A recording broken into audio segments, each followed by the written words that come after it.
Good afternoon, everyone. Welcome to another episode of Birminology on Lettermen Row. I am Jeremy Birmingham. Today, with us is Jack Sawyer, the country's top-ranked 2021 prospect, Ohio State's first 2021 commitment.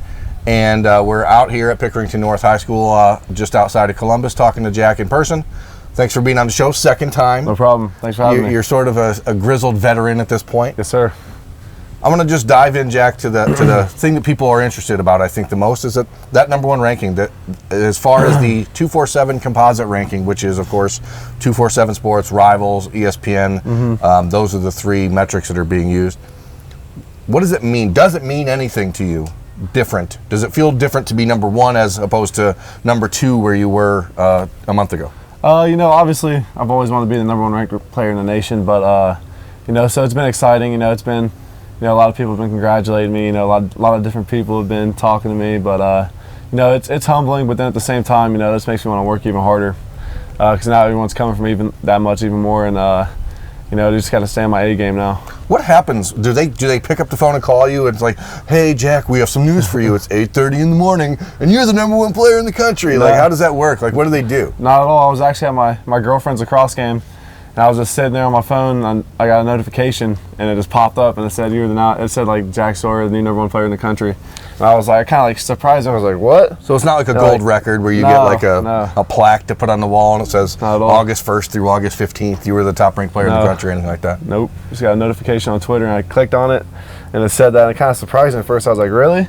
And then, it was a pretty cool feeling, though. Well, I want to talk a little bit about that because, as we've discussed previously, you are not the guy that goes to the Under Armour camps or the opening or all that stuff. Right. To get to this spot, to earn the number one ranking in the country without doing those things, do the evaluators, the guys that are in charge of those rankings, do they tell you why they have you so high, or do they reach out and say, hey, this is what we see, or how do you get to, how do you maintain it from there?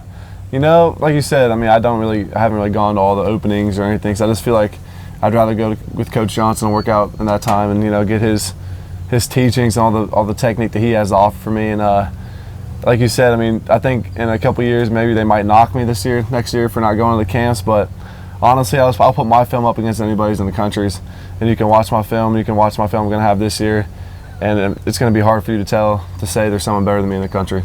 Now, as you said, you went to Ohio State multiple times this summer to work with Larry Johnson as opposed to going to those camps. What did you get? What do we see different on Jack Sawyer Jr. film that we didn't see on the sophomore film? You're just going to see a more polished player. There's some more technique. Every time I come up, he gives me something new to work on. And just the teaching he has is just so much better than going to these camps and learning from some of the people they have, even though they have good teachers there too. But Coach Johnson obviously the best. He knows all the stuff, the D-line. He's the best at it, and obviously it shows for the players he's put in the NFL. But I guess this year you're going to see a more polished player. You're going to see me, hopefully just make more plays and just be a better player, better teammate, better leader for our team. I saw you at camp 3 different days at Ohio State in June, and I don't think, you were always the first player in line. Yes, sir. You were always sweating more than anybody else. Yep. You were always going harder than anyone else. Is that something that, going into those days, is that Larry Johnson pulling you aside and saying, Jack, you better be first? No. Or is that you saying, I better be first? That's just how my dad's raised me ever since I was little. I remember being a second grader playing with the fifth graders, people that were seniors when I was a freshman. That's why when I started as a freshman, it was nothing new because, I've been playing with them since I was second all the way up to that point. My dad's always told me to be the first in line, be the hardest worker, and be the most humblest. So I guess that's kind of something my dad's installed in me since I was younger. So, just going into those workouts, it's a workout, you're supposed to, I want to show them how good I am every time. And just being able to go there and be work the hardest and be the best there is something I strive for every time I go in and work with them. You committed to Ohio State on Super Bowl Sunday back in February. Yes, sir. You were the first guest of Birminology when we started this series back then. You were the first 2021 commit at that time. Since then, you've gained some counterparts in your class, and Kyle McCord and Jaden Ballard and Ben Chrisman. How have you taken on the role of recruiter in the last few months, and how close are you guys? You are first four. How close have you guys gotten, and what's your goal?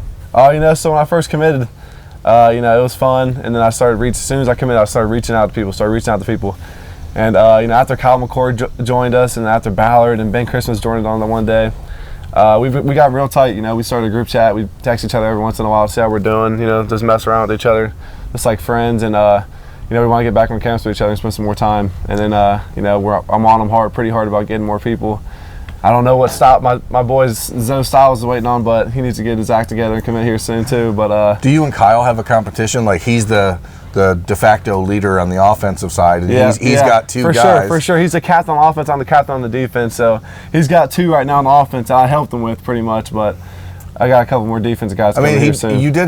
Those are two Ohio guys, so there's a little advantage there. Yeah. And you know, he's got a teammate that I think people think will join at some point. So he there does is some built-in advantages that he has. But what about you? Who are you going after?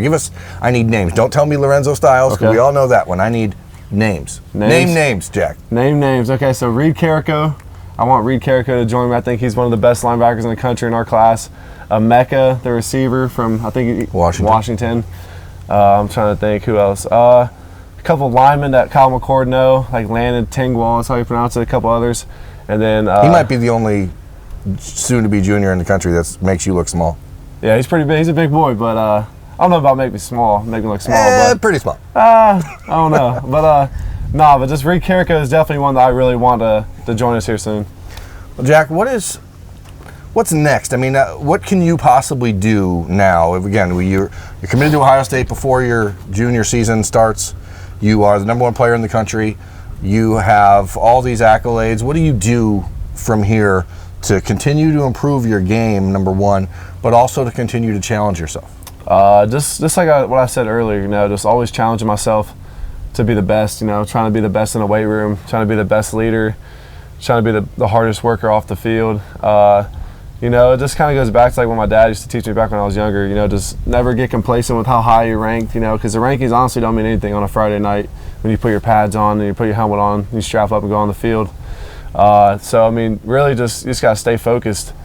For me, I know I can gain more weight, I can get more size on me, stay more agile, get a little more flexible, and just keep working on my craft. Like Coach Johnson said, you know, you can never stop getting more precise with your hand placement, and so those are the things I can work on. And this fall, you told us earlier you might be playing some offense a little bit. Is that something you're excited to do? Is that something that, as the #1 player in the country, you feel like you have to find a new way to dominate a game? Oh, yeah, for sure. You know, being on the offensive role, it's always been a dream of mine to win Mr. Football of Ohio, so I feel like playing offense is going to help me a little bit, get my offensive stats up too. So I'm very excited to take on that receiving role and hopefully score a lot of touchdowns this year. Call your shot. How many touchdowns are you scoring in 2019? 2019, I'm definitely scoring over 10. I'm calling it right now. All right, there you have it. I think for us, Jack, it's great to be here and see you again. We'll look forward to seeing you this fall. And for Lettermen Row, I am Berm. That's Jack Sawyer, the country's top-ranked 2021 prospect. Thanks for watching this episode of Birminology.